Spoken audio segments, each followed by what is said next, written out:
बिस्मिल्लाहिर्रहमानिर्रहीम। अस्सलाम वालेकुम स्टूडेंट्स। आज हम सेस्मियोनास्टी के बारे में पढ़ेंगे। That's also a turgor movement. Seismonasty is a nastic movement which is produced in response to the stimulus of any shock। Mean जब उसको हम टच करते हैं या इसी तरह का कोई और जो है वो स्टिमुलस उसको देते हैं तो ये मूवमेंट जो है वो प्रोड्यूस होती है। And these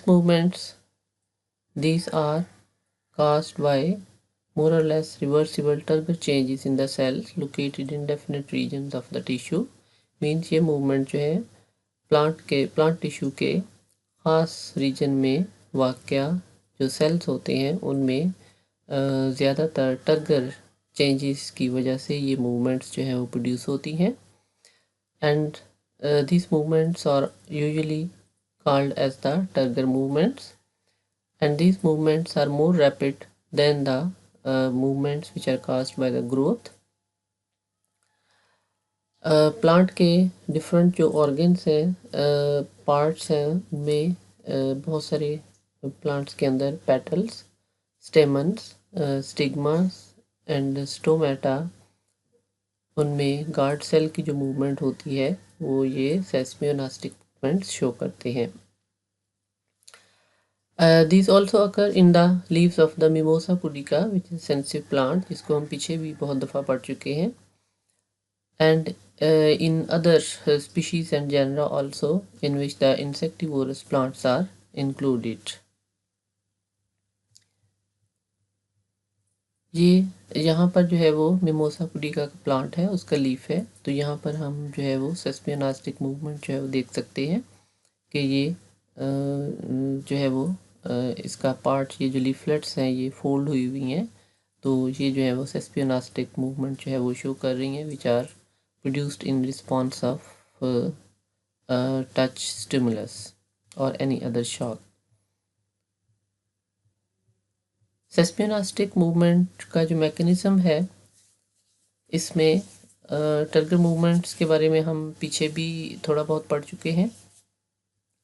तो इसमें जिस तरह मिमोसा पुडिका है या वो प्लांट्स जो इस तरह के मूवमेंट शो करते हैं,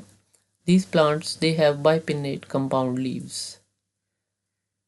and at the base of the petiole of the leaf a swelling is present which is known as pulvinus, and this pulvini are also present at the base of the each leaflet। Means ये जो pulvinus है ये main जो leaf है उसकी petiole की base पर भी प्रेजेंट होती है, और उसके अलावा जो लीफलेट्स हैं पिंडा है उनकी बेस पर भी जो है वो इस तरह की स्वेलिंग्स जो है वो प्रेजेंट होती हैं, पल्विनाई प्रेजेंट होती हैं। और जब किसी टर्मिनल लीफलेट को जो है वो टच किया जाता है या शॉक्ड होती है तो वो जो है वो अपवर्ड साइड की तरफ फोल्ड हो जाती है। और अगर ये स्टिमुलस जो है वो कॉन्स्टेंटली मुसलसल जो है वो लीफलेट्स के जो पेयर्स हैं उनको मिलता रहे, दिया जाए, तो ये लीफलेट्स जो हैं वो कॉन्टीन्यूसली जो है वो फोल्ड होती जाती हैं, और फिर इस तरह से पूरा लीफ जो है वो उसकी लीफलेट्स जो है वो पूरी की पूरी लीफलेट्स जो है वो पेयर्स क्लोज हो जाते हैं एंड द लीफ इज़ ड्रूप्ड, यानी कि वो लीफ जो है वो मुरझा जाता है, उसका जो है वो लीफलेट्स जो है वो नीचे जो फोल्ड हो जाते हैं। And if the stimulus stem के अंदर जो है वो रिवर्स डायरेक्शन में दिया जाता है तो इसी तरह से जो है वो दोबारा से उसमें रिएक्शन जो है वो होता है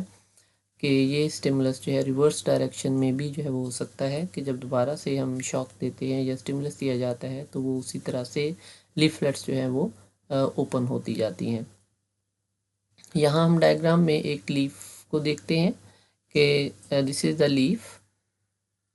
and in this leaf this is the pinnately compound leaves in which the pairs of leaflets are present, and here we can see the swelling which is present at the base of the petiole of the leaf which is pulvinous, and similar swellings are also present at the base of the leaflets, यानी कि आप देख सकते हैं opposite side पर ये जो leaflets के पेयर्स प्रेजेंट हैं, तो यहाँ पर भी पल्विनाई जो है वो प्रेजेंट है। और जैसे ही एक अपर मोस्ट जो है वो उसको टच किया जाता है, तो ये स्टिमुलस जो है वो ऑल लीफलेट्स की तरफ जो है वो मूव करता है और वो क्लोज होना शुरू हो जाती है। यहाँ पर हम देख सकते हैं कि अगर यहाँ पर इसको टच किया जाए तो ये लीफ स्टिमुलस के रिजल्ट के तौर पर जो है वो लीफलेट्स जो है वो क्लोज होना शुरू हो जाती हैं। यहाँ पर हम इसको फोल्ड होते हुए जो है वो देख सकते हैं कि ये स्टिमुलेटेड स्टेट में जो है वो लीफलेट्स हैं। अब इस पे ये जो स्टिमुलेशन है ये हम पहले भी पढ़ चुके हैं कि पल्विनाई जो है उसमें उस जो है वो पेरेन्काइमा सेल जो प्रेजेंट होते हैं, जिनको मोटर सेल भी कहा जाता है, तो इनमें जब फोल्डिंग होती है अपवर्ड साइड की तरफ, तो अपर साइड के पल्विनस के अपर साइड पर जो सेल्स होते हैं they lose water and they become flaccid, और वो जो है वो कंप्रेस हो जाते हैं। जबकि नीचे वाला पार्ट जो है इसके पल्विनस के सेल जो है वो टर्जिट होते हैं, और उसकी वजह से जो है इन टर्जिट सेल्स की वजह से नीचे वाले टर्जिट और स्ट्रेच्ड होते हैं, जबकि ऊपर वाले फ्लेक्स्ड और कंप्रेस्ड हो जाते हैं, जिसकी वजह से ये लीफलेट जो है वो फोल्ड हो जाती है। दोनों तरफ की लीफलेट जो है वो आपस की तरफ जो है वो फोल्ड हो जाती है।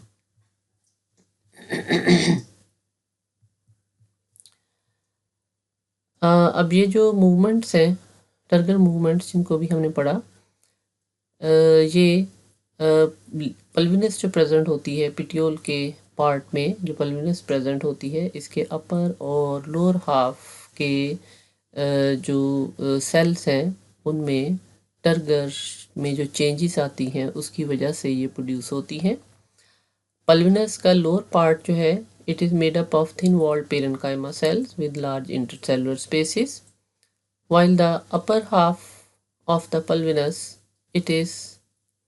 composed of relatively thick walled cells with a few intercellular spaces. जब स्टिमुलस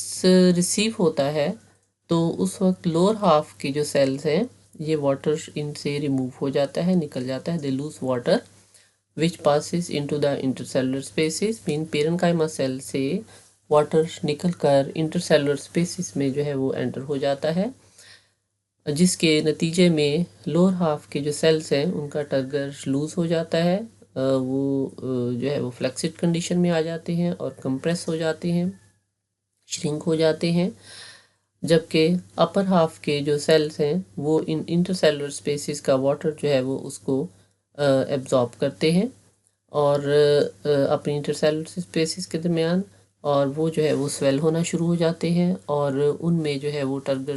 जो है वो इंक्रीज हो जाता है, वो स्ट्रेच हो जाते हैं। तो ये जो है वो लोअर हाफ के सेल्स पर फ्लेक्सिड जो सेल्स होते हैं उन पर प्रेशर एक्सर्ट करते हैं, जिसकी वजह से पिट्यूल जो है वो ड्रूप हो जाती है, वो मुरझा जाती है, वो नीचे को जो है वो लटक जाती है, ये ऊपर की तरफ या नीचे की तरफ लटक जाती है। When the stem is stimulated in reverse direction, तो ये जो चेंजेस हैं ये इसी तरह से रिवर्स डायरेक्शन में जो है वो होती हैं, और जो है वो उसी तरह से वो जो लीफलेट्स हैं वो फिर अनफोल्ड होना शुरू हो जाती हैं और लीफलेट जो है वो नॉर्मल पोजीशन में आ जाता है। यहाँ डायग्राम में जो है वो हम देख सकते हैं कि ये जो है वो पल्विनस रीजन जो है वो दिखाया गया है लीफलेट की बेस पर या लीफ की बेस पर। तो इसमें नीचे वाले पार्ट जो है वो सेल पल्विनस का, उसमें thin walled parenchyma cell with large intercellular spaces present होते हैं, जबकि ऊपर वाले जो हैं वो उसमें थिक वॉल्ड और जो है वो लेस इंटरसेलुलर स्पेसिस प्रेजेंट होती हैं। और जैसे ही स्टिमुलस टच जो है वो दिया जाता है या कोई शॉक पहुंचता है, तो water in thin walled cell से निकल कर जो है वो ये इंटरसेलुलर स्पेसिस के बीच में जो है वो एंटर हो जाता है, और ये सेल जो है वो जो है वो फ्लेक्सिट हो जाते हैं। और इसी तरह से फिर ये जो ऊपर वाले सेल्स हैं इनमें जो वाटर है इंटरसेलुलर स्पेसिस से जो निकला हुआ वाटर ये सेल्स एब्जॉर्ब करते हैं, और वो सेल जो है वो स्ट्रेच कंडीशन में आ जाते हैं, और वो जो है वो फिर ये जो है वो प्रेशर एक्सर्ट करते हैं नीचे वाले जो है फ्लैक्सिड सेल्स के ऊपर, जिसकी वजह से जो है वो इसमें जो है वो फोल्ड हो जाता है, नीचे की तरफ जो है ये फोल्ड हो जाता है। क्योंकि ये स्ट्रेच कंडीशन में होते हैं, ये जो है वो फ्लैक्सिड कंडीशन में होते हैं, कंप्रेस कंडीशन में श्रिंक्ड होते हैं, तो ये जो है फिर नीचे की तरफ जो है वो फोल्ड हो जाते हैं। यहाँ पे हम देख सकते हैं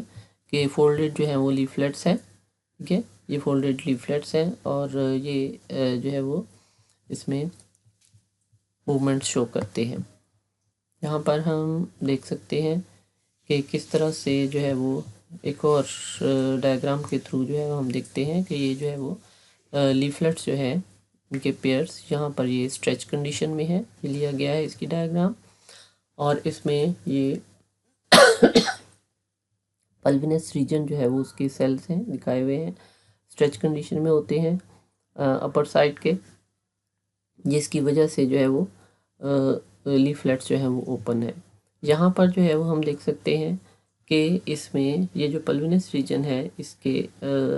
यहाँ पर जो पेरेन्काइमा सेल्स है इनका टारगेट जो है वो डिक्रीज हो गया है वाटर के जो है वो लूज होने की वजह से, और ये जो है फ्लेक्सिड कंडीशन में आ गए, और नीचे वाले सेल जो है वो इनमें पेरेन्काइमा सेल का टारगेट जो है वो इंक्रीज है, और जिसकी वजह से ये जो है वो स्ट्रेच कंडीशन में है, और जिसकी वजह से ये इन सेल्स के ऊपर प्रेशर एक्सर्ट करेंगे और लीफलेट जो है वो अपवर्ड साइड की तरफ जो है वो मूव करेगी, और ये जो है वो फोल्ड होके आपस में एक दूसरे के साथ जो है वो मिल जाएंगी। तो जैसे स्टिमुलस जो है वो रिवर्स डायरेक्शन में होता है, तो ये जो है वो फिर इन सेल का वाटर जो है वो लूज होता है, ये जो है वो स्ट्रेच फ्लेक्सिड कंडीशन में थोड़े से आ जाते हैं, और इन सेल्स का वाटर जो है वो इंक्रीज होता है वाटर लेवल, और इनकी टर्जिडिटी इंक्रीज हो जाती है, और ये स्ट्रेच कंडीशन में आ जाते हैं, और फिर ये लीफलेट जो है वो ओपन हो जाती है। यहाँ पर हम एक और डायग्राम में देखते हैं कि स्टिमुलस जो है वो जब दिया जाता है तो लीफलेट्स जो है वो फोल्ड होना जो है वो शुरू हो जाती हैं। यहाँ पर जो है फोल्ड स्टार्ट हो गई हैं फोल्ड होना, और यहाँ पर कम्प्लीटली जो है कंटिन्यूसली जब स्टिमुलस हम देते हैं प्रोवाइड करते हैं तो जो है वो अप्लाई करते हैं तो ये कंप्लीट जो है वो leaflets, all the leaflets these are closed. अब यहाँ पर हम इस डायग्राम में जो है वो देखते हैं कि यही वो पीछे जो हमने फिनोमेना देखा है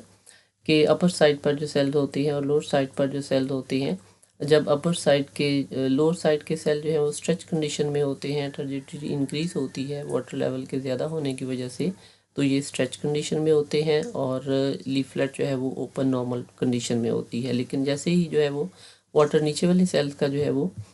मूव होता है,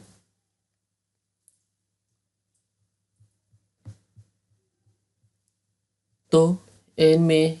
जो है वो स्टिमुलस की वजह से नीचे वाले सेल जो है वो इनका वाटर लेवल कम होता है, तो टर्जिडिटी इनकी डिक्रीज होती है, जबकि ऊपर वाले सेल जो है उनका वाटर लेवल जो है वो इंक्रीज होता है, और जो है वो स्ट्रेच कंडीशन में होते हैं, तो वो प्रेशर एक्सर्ट करते हैं नीचे वाले सेल की तरफ, जिसकी वजह से जो है वो फोल्डिंग जो है वो नीचे की तरफ जो है वो हो जाती है। तो ये ऐसा जो है वो क्यों होता है कि इसमें एक्चुअली जब सेल्स जो है वो स्टिमुलस जो है जब प्रोवाइड किया जाता है, अप्लाई किया जाता है, तो उस वक्त वाटर जो है वो उनसे जो है वो क्यों निकलता है कि स्टिमुलस के प्रोवाइड करने की वजह से उसमें जो है वो आयन कंसंट्रेशन जो है outside the cells, inside the cells and the intercellular spaces जो है वो डिफरेंट हो जाती है, कि हाइड्रोजन आयन जो है वो इनसाइड की तरफ मूव करते हैं, तो as a result of this जो है वो जो अदर जो इसके अंदर आयंस प्रेजेंट होते हैं, सल्यूट्स जो होते हैं, वो इन response of this inward movement ये आउटर साइड की तरफ जो है वो मूव करना शुरू कर देते हैं, सेल से बाहर जो है वो निकलना शुरू कर देते हैं सेल से, और जब आउटर साइड की तरफ outside the cell solute concentration ज़्यादा हो जाएगी, इनर साइड पर जो है वो कम होगी, तो वाटर लेवल जो है वो आउटसाइड पर जो है वो कम होगा, इनर साइड पर जो ज़्यादा होगा, तो as a result of this जो है वो क्या होगा कि वाटर लेवल इनर साइड पर ज़्यादा होने की वजह से इसके कंसंट्रेशन ऑफ वाटर मॉलिक्यूल ज़्यादा होंगे, इनर साइड पर सल्यूट्स जो है वो कम होंगे, और आउटर साइड पर सल्यूट्स ज़्यादा है, वाटर कम है। As a result of this water from the inside of the cell it will move to the intercellular spaces, और जिसकी वजह से सेल जो है वो फिर श्रिंक होना शुरू हो जाते हैं। ठीक है, और ओवरऑल जो सेल है ये श्रिंक हो जाता है। ठीक है, कंसंट्रेशन की मूवमेंट जो है वो आउटर साइड की तरफ जब सेल से जब बाहर निकल जाते हैं सॉल्यूट्स, तो वाटर भी इनसाइड से आउटसाइड की तरफ जो है वो मूव करता है। लेकिन जैसे ही रिवर्स स्टिमुलस जो है वो दिया जाता है, तो उस वक्त जो है वो आफ्टर सम टाइम जो है ये हाइड्रोजन आयन जो है वो सेल से जो है वो पहले जो एंटर हुए थे अब सेल से आउटसाइड की तरफ मूव करते हैं। As a result of this outside जो है वो अब कंसंट्रेशन सल्यूट्स की ज़्यादा हो जाती है। सल्यूट्स की कंसंट्रेशन जब सेल के आउटसाइड पर ज़्यादा होगी तो फिर जो है वो इनर साइड पर कम होगी, तो ये सल्यूट्स जो है वो आउटर से इनर साइड की तरफ जो है वो मूव करेंगे। और फिर जब